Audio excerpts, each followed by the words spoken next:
നമസ്കാരം, press live ന്യൂസിലേക്ക് സ്വാഗതം.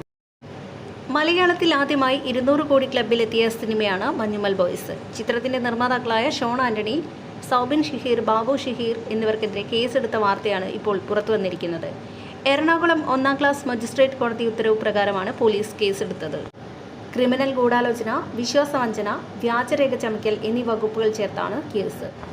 പറവ ഫിലിംസിന്റെയും പാർട്ട്ണർ ഷോൺ ആന്റണിയുടെയും ബാങ്ക് അക്കൗണ്ടുകൾ നേരത്തെ തന്നെ കോടതി മരവിപ്പിച്ചിരുന്നു.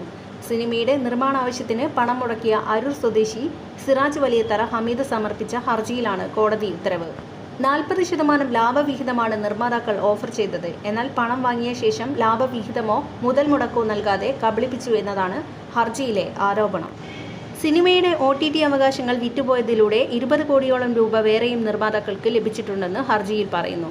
സിനിമയുടെ നിർമ്മാതാക്കൾക്ക് കോടതി നോട്ടീസ് അയച്ചിട്ടുണ്ട്. ഇതിന് പിന്നാലെയാണ് കേസെടുത്തത്.